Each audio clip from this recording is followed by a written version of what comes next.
Lo cierto es que contentísimo de estar en mi pueblo, donde yo nací hace ya 65 años.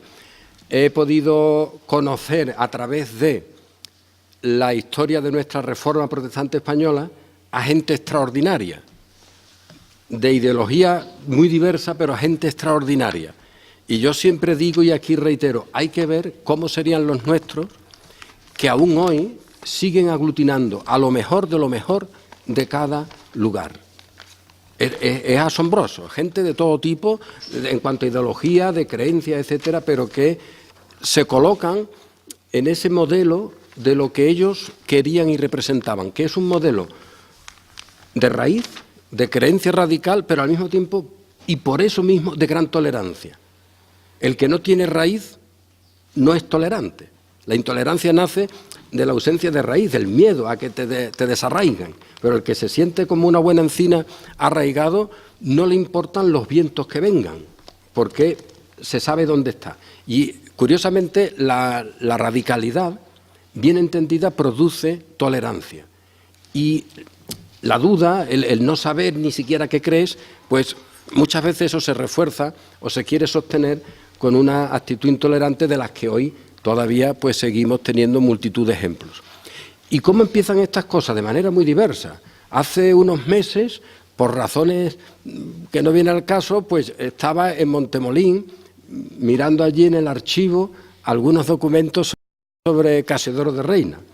Y a través de la conversación con Francisco, con su archivero, pues descubrimos allí algunas cosas muy relevantes. En el propio pueblo de Montemolín se puso allí unos carteles para recordar a su paisano. Eso es buena cosa. Hace 15 años estas cosas no pasaban, y no es reproche, simplemente no pasaban. Pero bueno, ahora pasan y ya nos ha cogido con una cierta edad, pero no importa, porque seguimos con ánimo. Y a través de ahí, pues contactamos con la posibilidad de hacer algo, y siempre tienen estos nuestros del 16 y nuestras, como luego se verá, pues gente que colabora generosamente. Y en este caso, el profesor Pablo Nogues, oye, pues mira, me parece bien, contactó con Juan, el concejal de Cultura, lo hacemos, vale, esto está como una cosa óptima, y para mí encantado, además de poder conocer a gente que de oída había incluso leído, como Manuel, como Andrés Oyola, pero que ahora tengo el gran gusto de poder compartir con ellos cuántas cosas compartimos en poco tiempo. Y estar en mi pueblo con familiares míos, que también los he saludado al cabo de años, ¿no? O sea, de estar por aquí. Por lo tanto, estoy muy contento, y esto es providencial. Providencial, ¿por qué? No es la primera vez que lo comento, no es una tontería aunque lo parece. Una reunión como esta, según en qué época, y no hace falta tirar mucho para atrás, tendríamos un problema, todos nosotros. Podríamos terminar en el cuartelillo, eso unos años atrás, sencillamente. Pero es que unos siglos atrás podríamos terminar en un potro de tortura. Y tiene guasa el asunto de que algunos de los que aquí estamos, o estáis, con un criterio religioso católico, por ejemplo, sufrierais las penas de una inquisición que os persiguiera por el hecho de estar en una reunión como esta. Porque eso de estar hablando de Casiodoro, que era un heresiarca, del que no se podían tener libros, y nosotros ahora lo editamos, y no se podían tener libros, y le ponemos aquí delante para que se vea, Casiodoro de Reina, así en grande, eso era tremendo. Pero esto tremendo es también un modelo de cómo en la sociedad la libertad siempre triunfa. Es verdad que a veces te la queman, pero el rescoldo siempre queda. Y viene un poquillo de viento luego en otra época, y con un poquito de viento ese rescoldo sale. La infamia, esa está por todas partes, pero no tiene ninguna raíz. Es miserable por sí propio y desaparece. Y hoy estamos recordando la memoria de estos nuestros paisanos, y ¿quién se acuerda de aquellos que le apretaban la cuerda en el torno? Pues simplemente para decir, hay que ver qué insensatos eran. Porque al final de cuentas, estas personas eran españoles, paisanos, de Montemolín, de tal sitio, de cual, de Sevilla, de aquel sitio, cristianos, eso nunca se les puede quitar, profundamente cristianos, Ellos asumían su existencia como cristianos y entendían que esa manera de vivir el cristianismo pues se encontraba con tropiezos y querían quitar los tropiezos. Y a partir de ahí, pues pongamos ya los pasos que uno da y que otro da, y que otros, por intereses diversos, no querían que esos elementos se quitaran. Colocándonos con el bueno de Casiodoro de Reina, tenéis una... Bueno, estas conferencias están aquí puestas. Más o menos, yo no voy a decir un par de apuntes solo sobre el particular, pero quería iniciar esos apuntes, unas pinceladillas solo, y luego ya al final, como se ha dicho, podemos preguntar, que creo que es más útil.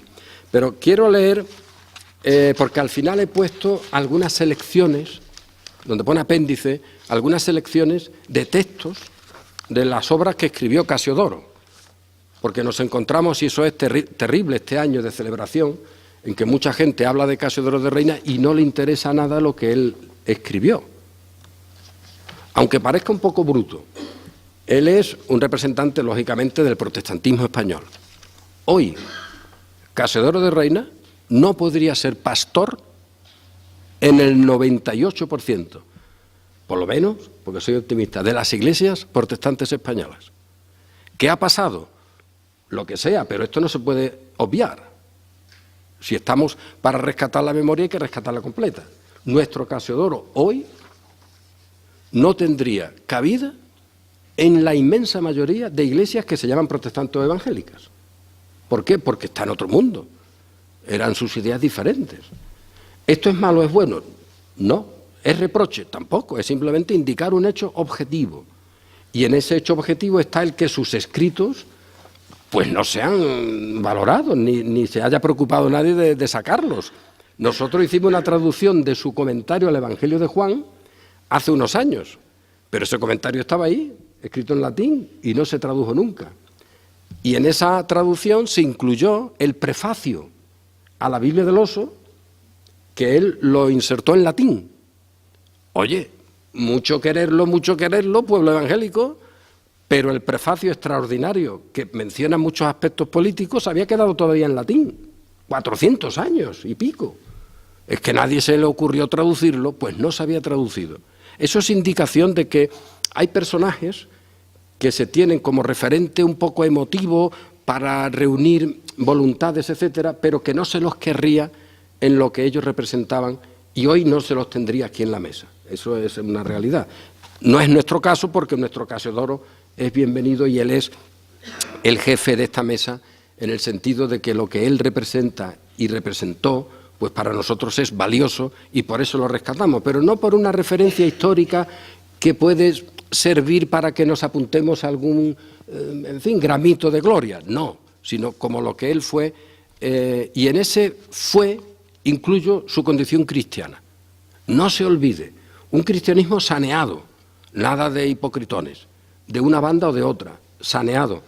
Y en ese sentido hay un texto que escribió otro paisano más o menos nuestro, era de Montilla, de Córdoba, Juan Pérez de Pineda, de ese círculo de Sevilla, un personaje extraordinario, escribió obras muy fundamentales y también editó y procuró meter en España pues obras también de reformadores traducidas al castellano.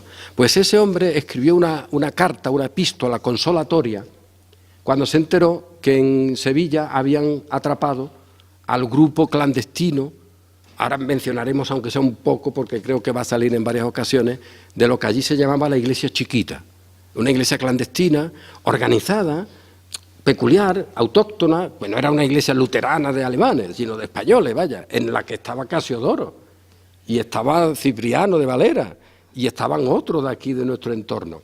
Bueno, pues este autor, Juan Pérez de Pineda, desde Ginebra, él escribió esa carta de consolación, que es un ejemplo de estilo para los presos que estaban en la cárcel de Triana. Y uno se encuentra ahí con un modelo de cristianismo. Oye, tonterías las justas, no te consueles con algo que no te valga. Estás en el abismo, pues a las raíces, que en el abismo solo las raíces valen.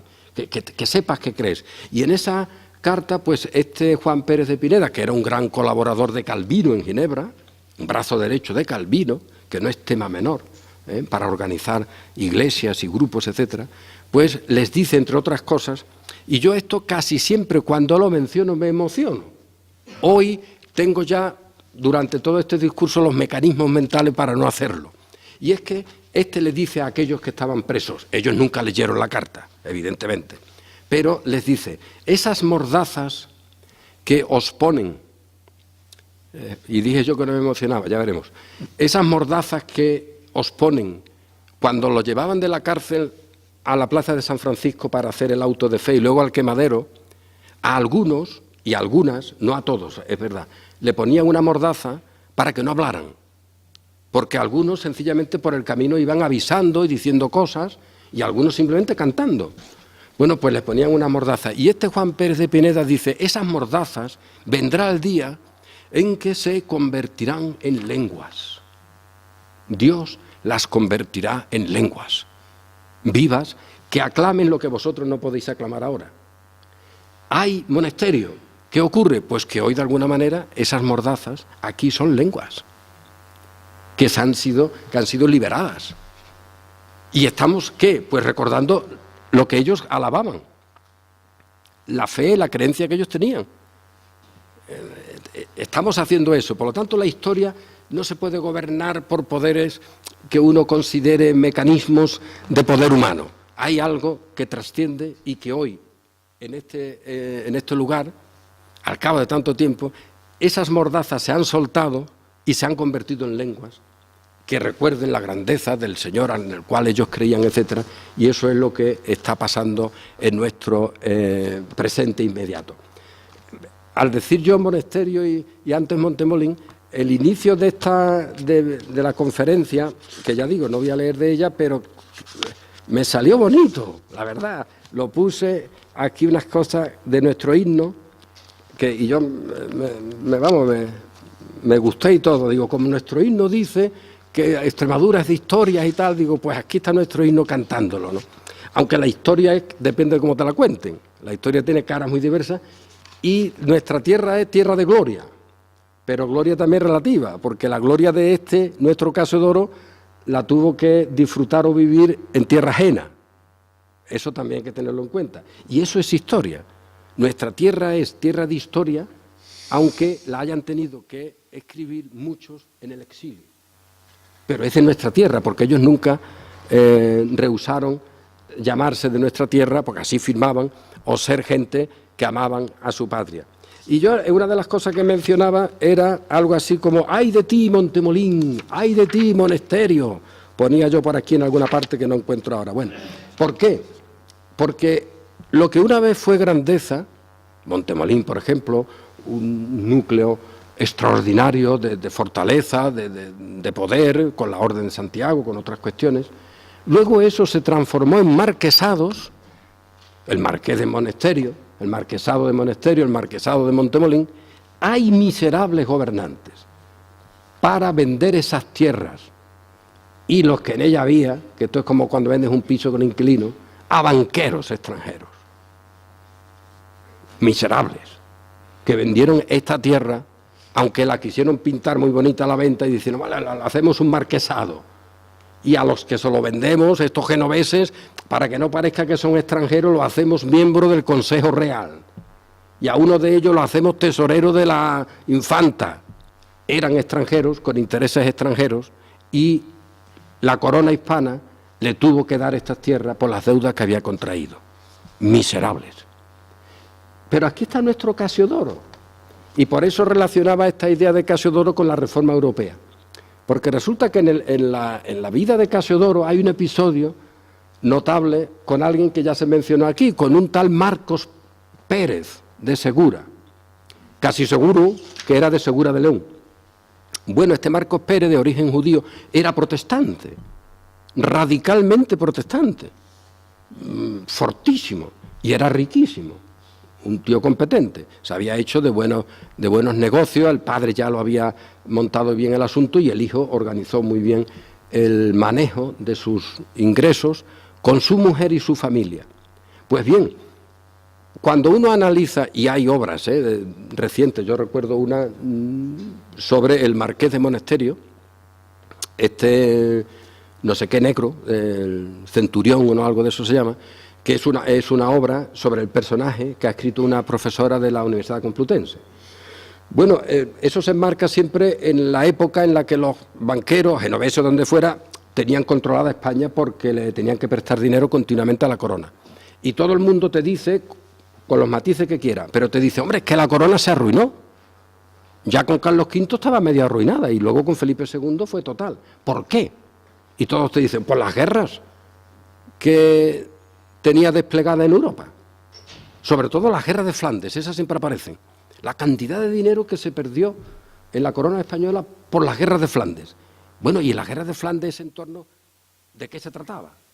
Pues guerra religiosa, guerra contra los protestantes. Pero ¿le interesaba eso a los españoles de aquí?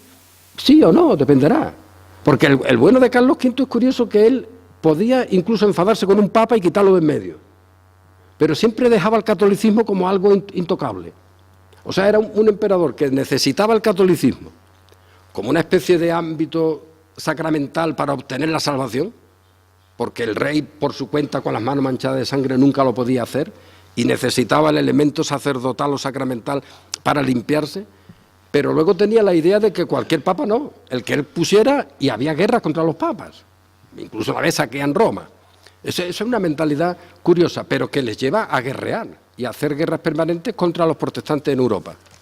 Bien, pues en ese contexto de guerra de Flandes, este Marcos Pérez, de la vecina Segura de León, le ofreció a Felipe II una millonada, 3 millones de florines de oro. Él solo no, con un grupo de amigos. ¿Para qué? ¿Cómo eran esta gente y qué valor le daban a la libertad? Para que Felipe II concediera la libertad de cultos en Flandes. Ni siquiera fue un dinero para decir, mira, quita a los católicos y nos pones a nosotros. No, no, para que hubiera libertad de cultos. Para que cada grupo tuviera el culto que quisiera. Y que el rey no impusiera ninguno, sino protegiera a los distintos credos. Lo que hoy es el ABC de la democracia y el ABC del Estado moderno. Eso, en 1566, me parece, o por ahí, más o menos, lo propone Marcos Pérez a Felipe II. Si hubiera aceptado, ¿qué hubiera ocurrido? Que los gastos enormes de las guerras no se hubieran producido. Además, hubiera obtenido un buen dinero. Montemolín hubiera seguido libre y Monasterio sin marquesado. Pero para pagar luego esas deudas producto de esa insensatez religiosa, que a veces digo insensatez total, porque a los reyes franceses nunca les pasaba eso, eran católicos para su estilo. Bueno, pues los nuestros, oye, eran católicos de una manera rara, se gastaban un dineral y luego al final ellos se quedaban aquí dependiendo de los dineros extranjeros. Eso lo propuso un extremeño, y ese mismo extremeño, en cuya casa Casiodoro de Reina fue amparado y cuidado, fue el que financió luego, con su dinero, la llamada Biblia del Oso, que es la que hoy nos reúne aquí, con ese dinero. O sea que aquel que podía financiar la edición de la traducción de Casiodoro de Reina era el que también estaba mezclado, en el buen sentido del término, en política. Una política libre, de sentido común, para que la gente tuviera libertad. Y ahí está nuestro Casiodoro. Bien, este Casiodoro no sabemos cuándo nace. Algunos de los que quieren ponerlo en un pedestal, incluso hacerle un monumento, que ya sería el colmo, pues quieren el año que viene hacer algún congreso porque es el año 1520 y habría un centenario. Hombre, tampoco espero que se pasen, porque en 1520 se pone siempre como referencia indicativa. No sabemos cuándo nació, sabemos cuándo murió, que murió un día como hoy, un 15 de marzo. Y cuando pusimos la fecha, lo hicimos sin darnos cuenta. Y luego caímos en la cuenta de que, caramba, tal día como hoy es cuando muere Casiodoro de Reina, ya como pastor, el hombre con su pequeña congregación en Frankfurt, en 1594. Pues bueno, ese Casiodoro lo vemos ya funcionando en Sevilla, en el monasterio de San Isidoro del Campo, que era un monasterio de una sección de la orden jerónima en la que se admitía a gente de origen judío, que no todos lo admitían. Por ejemplo, los dominicos ni te digo, no había manera, ¿eh? Había que hacer allí una indicación de apellidos y no podías entrar, ¿no? Si eras, algunos hacían un recoveco y se colaban, pero la orden jerónima, peculiar en España, pues tenía esa facilidad para que los de origen judeo converso pudieran entrar. Y también había un carácter bastante laico en la enseñanza, o sea, tenían bastante contacto con la gente de su entorno y, bueno, tenía unas características peculiares y no sé si por eso, por lo que fuera, él, junto con otros, se integra en el monasterio de San Isidoro del Campo en Sevilla. Más o menos 1540 y algo. Luego, en 1557, tienen que salir los que pudieron porque se descubre la iglesia en Sevilla y la Inquisición ya le echa mano. Al poco ya Carlos V está ya en Yuste, ve el protestantismo, ahí hay que cortar como sea y se producen unas acciones terribles de la Inquisición contra el protestantismo. De eso, espero acordarme, diré algo luego, porque se quiere confundir a la gente pensando que lo que Casiodoro u otros dijeron sobre la Inquisición en esa época no es verdad, porque la Inquisición en el siglo XVII o en el siglo XVIII funcionó de otra manera. Claro que funcionó de otra manera, y eso es cierto, y ahora se pueden ver asuntos, pero ¿cómo funcionó entre 1557 y 1564, que es lo que ellos tratan en sus escritos?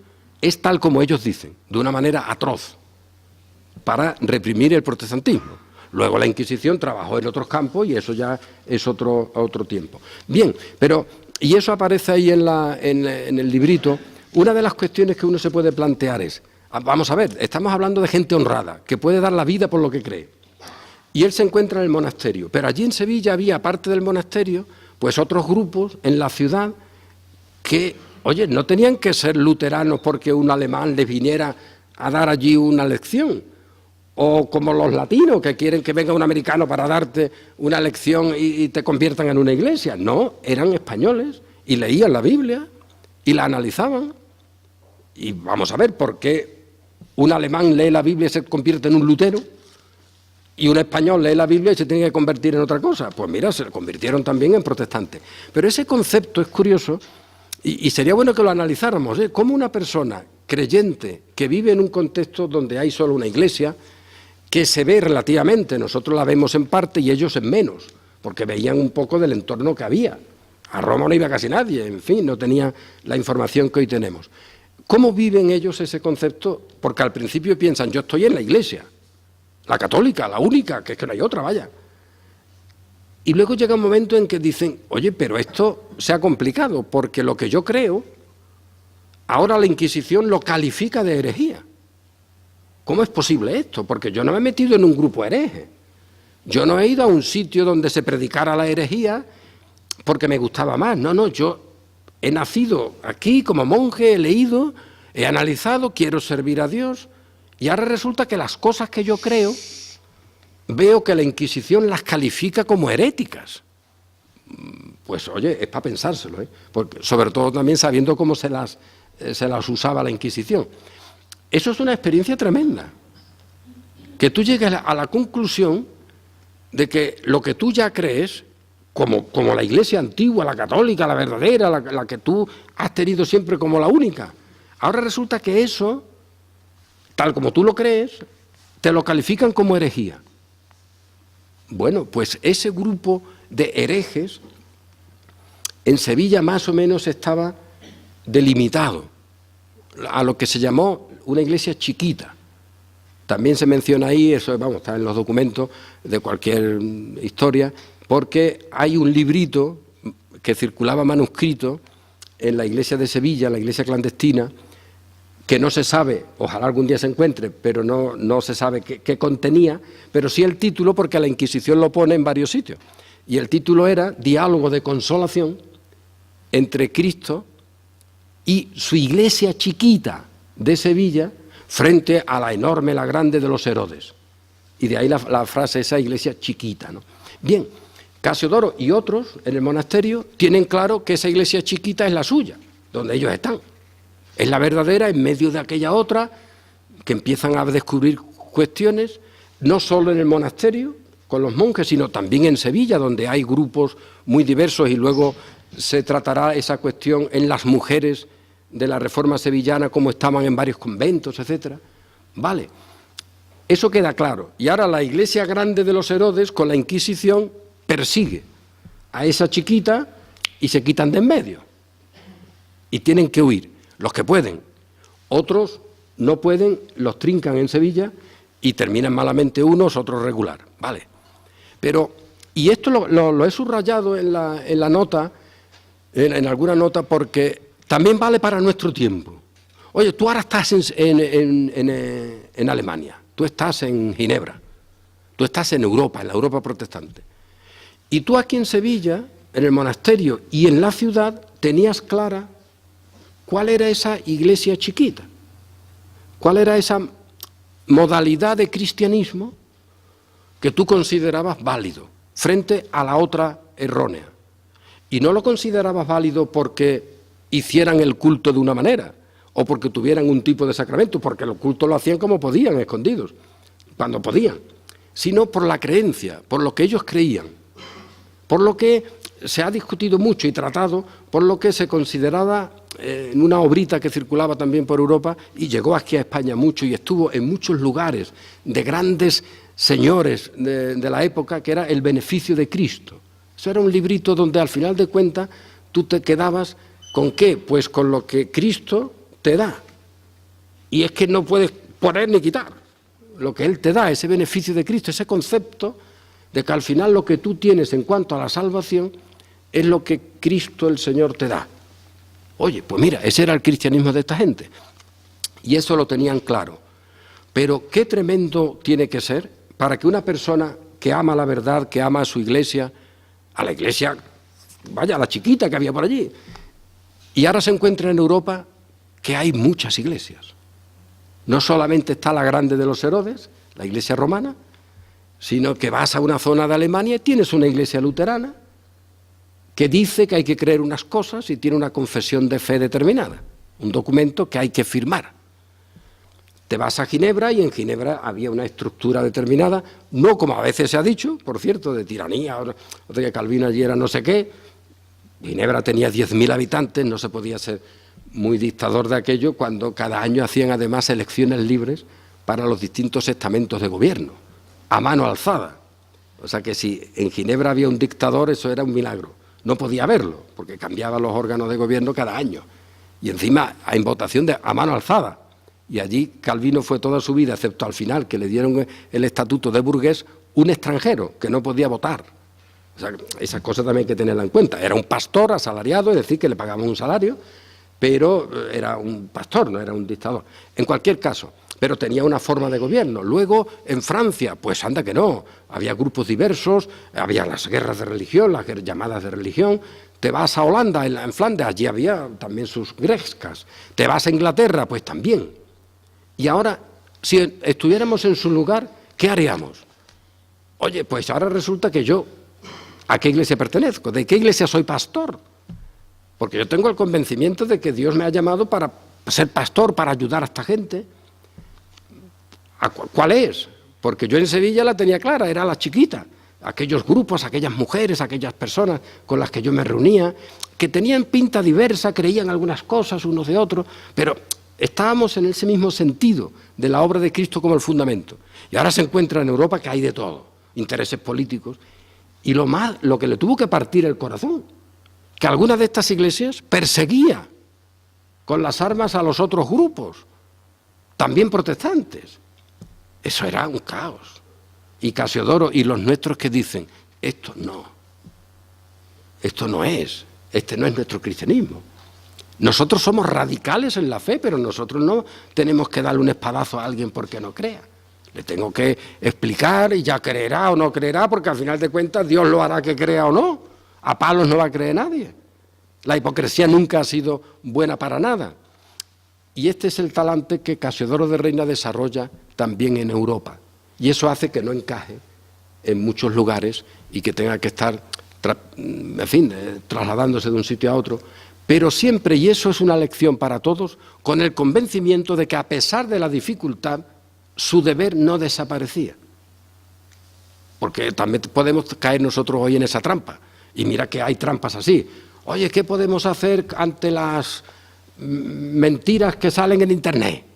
Porque es que te la pintan de una manera, podemos decir, oye, pues no hay manera, no nos defendemos. Algo habrá que hacer, oye, habrá que defenderse. Bueno, pues esa defensa que Casiodoro y otros tuvieron se plantea en una obra que, si ya es importante su traducción de la Biblia, esa obra, a mi modo de entender, lo es igual. Y es una obra en la que él, no sabemos si fue el autor único, seguramente no, pero sí sabemos que estuvo involucrado, al menos en su redacción. Y es un libro que se editó en latín al principio en Europa y que luego se hicieron muchas traducciones, excepto al castellano. Hasta 1851 no hubo la primera. Y era Arte de la Santa Inquisición española. Entonces ese libro fue tremendo porque por primera vez en Europa se ponía al descubierto, que era lo que el libro pretendía, poner al descubierto las artes de la Santa Inquisición. Artes ahí, como se apunta, significa método, herramienta para un fin, como artes de pesca, no son artes de artística, esa idea, sino artes en cuanto a métodos. Bueno, pues esa obra la hace Casiodoro o la edita Casiodoro con el fin de ayudar a la Iglesia. ¿Por qué? Porque nuestro buen extremeño asume que la Inquisición es destructiva de la Iglesia y del Estado, y que ni la Iglesia ni el Estado pueden subsistir libres, con suficiente margen, cuando está la Inquisición. Entonces, a lo bruto, él dice, hay que destruir la Inquisición. Y hoy esa palabra destruir quizás no nos suene bien. Pues sí, hay que destruir a la Inquisición. Aunque algunos autores hoy que la quieren blanquear, pues se sentirían dolidos. Hay que destruir a la Inquisición. ¿Y cómo? Pues con los documentos. Entonces ese famoso libro, y prácticamente concluyo, ese famoso libro de Arte de la Santa Inquisición explica cómo funcionó la Inquisición contra la Iglesia en Sevilla, desde 1557 a 1564. Evidentemente Casiodoro no pudo escribir todo porque estaba fuera ya, pero bueno, los datos sí están ahí. Y se ha dicho lo siguiente de ese libro. ¿Y quién lo ha dicho? Y ya digo que prácticamente concluyo. Pues hay una autora, España es sorprendente, una autora que ha vendido no sé cuántos cientos de miles, no sé, pero algunos, que es María Elvira Roca Barea, Imperofobia y leyenda negra española, un libraco. Y luego editó otro librito, 6 relatos. Bueno, pues esta señora aparece como una experta en protestantismo, una experta en Inquisición. Cualquier historiador que lea y que no lo obligue una editorial a que esté al lado de ella, puede saber que en el libro hay un montón de medias verdades y un montón de falsificaciones.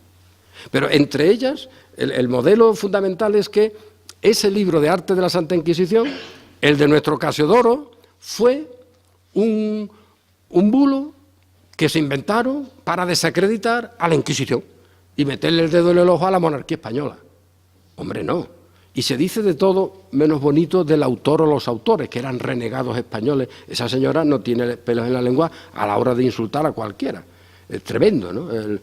Por ejemplo, en su segundo libro dice literalmente que a ver si llega ya la hora en que los que no, dice ella, los que no formamos parte del orbe materialista e hipócrita del protestantismo, aunque sea en sentido cultural, le devolvamos a Europa el brillo que una vez tuvo. Y eso lo escribe ella en un libro de Siruela, de la editorial Siruela. Digo, ¡ay, que ese bruto, vamos!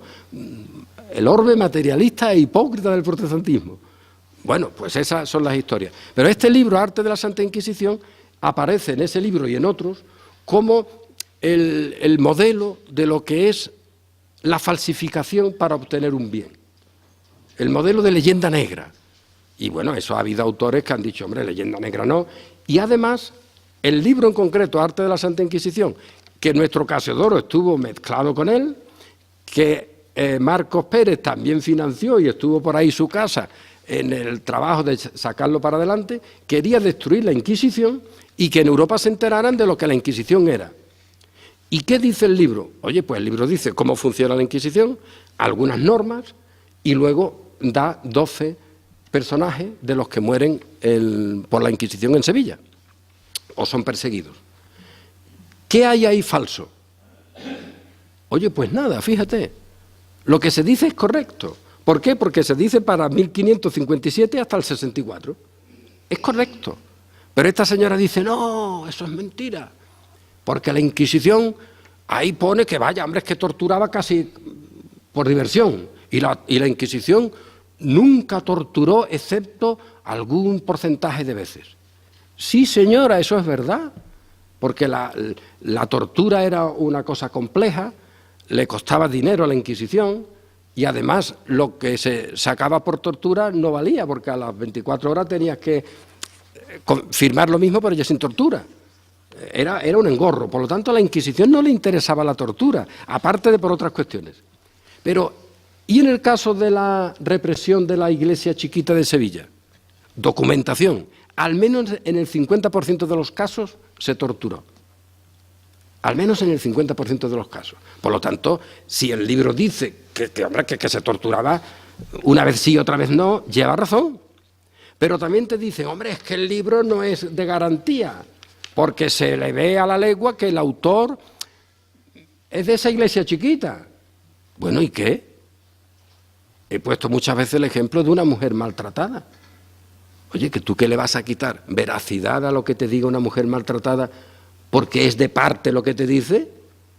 ¿Porque tiene el sentimiento de verse en su parte? Hombre, contrasta, y si es falso vale, pero no le puedes quitar el valor a lo que dice una mujer maltratada por el hecho de que ella sea parte.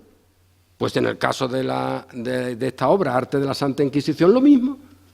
Lo que dice es correcto para la época en la que se trata. Y luego la Inquisición, en otras épocas, funcionó de otra manera. Por lo tanto, acusar a nuestro Casiodoro de renegado español vendido poco más o menos a las ideas de los rebeldes en Flandes contra Felipe II, eso es mentira, porque precisamente los nuestros lo que quisieron es precisamente que Felipe II espabilara y que promocionara allí la libertad de cultos, que otro gallo hubiera cantado si eso se hubiera tenido en cuenta. Y en nuestro Casiodoro, pues está el hombre trabajando siempre, en medio de dificultades, de confusiones, sin saber muy bien. Nunca pidamos que nos den las cosas ya hechas, a veces no te la dan, la vida es compleja. Y en esa complejidad lo que debes de tener son criterios, y esos criterios irlos aplicando, y en este caso, en nuestro Casiodoro, y fijaos que no he hablado apenas de detalles anecdóticos, que son los que muchas veces salen en sus biografías. Que si no estaba de acuerdo en Ginebra, que si se fue a no sé dónde, es verdad, lo acusaron de todo, tuvo a un traidor trabajando con él en su casa en la traducción. La Inquisición le metió a un traidor dentro de su casa, de la iglesia de Sevilla, que lo había reconvertido porque trabajó con la familia, la Inquisición, y la traducción de Reina surge en un contexto de descalabro, porque incluso hay un traidor en su casa, que le está ayudando algunas cosas con la traducción. Y luego tiene que huir a Europa. Los manuscritos están por allí, su amigo, un obispo, se lo envía. Luego al final casi se pierde el dinero para imprimirla, luego al final se imprime. Y ahí siguió para adelante, con muy buenos amigos, con gente libre, con dolores de todo tipo, con una existencia dolida. Y este hombre pues ayudó en lo que pudo. Fue un pastor, fue un profeta que también te dice, oye, la Iglesia, cuidado en el futuro, que mira lo que le pasó a la Iglesia romana con esa donación de Constantino, cuidado las iglesias protestantes. Y hoy pues no se le ha hecho mucho caso, y las iglesias protestantes, en su mayoría, pues están como la romana, con aquella falsa donación de Constantino, donde te doy todo esto, pero si cambias el culto, si me adoras. Y todo ese tibidabo, todo esto te daré, pues sigue estando con otras ideas, con otras formas, pero el peligro para una iglesia de la que él advierte en sus escritos, y aquí hay algo de esos textos, pues él avisa de que eso va a ser un peligro para las iglesias protestantes. Y el bueno de Casiodoro para eso ha sido un gran profeta, porque hoy podemos afirmar seguro, vamos, yo al menos, que eso le ha pasado al protestantismo, porque ha aceptado de constantinos diversos, pues, 5 minutos, no, 5 segundos queda, y es que ya estaba concluido. Porque esa otra parte, es decir, la condición de profeta en la cual él avisa, pero con un amor profundo. Mira, si a mi familia, a mis paisanos, a mi patria, se ha estropeado su vida por esto, yo no quiero que esto en el futuro vuelva a pasar. Y él atisbaba ya que en muchas iglesias protestantes, de las que él conocía, se estaba cayendo lo mismo. En buscar el poder político, el poder del dinero, el poder circunstancial. A cambio, y él dice, cuidado que el diablo nunca te lo da, si no es a cambio de algo, a cambio de que lo adores. Hombre, no vas a adorar a un tío con 2 cuernos. Es el modo de cambiar el culto. Que tu culto sea libre, que tu cristianismo sea libre. No lo vendas, pensando que lo pones ahí en manos del otro y que a cambio el otro te va a dar un poder enorme para administrártelo. Y en esa estamos.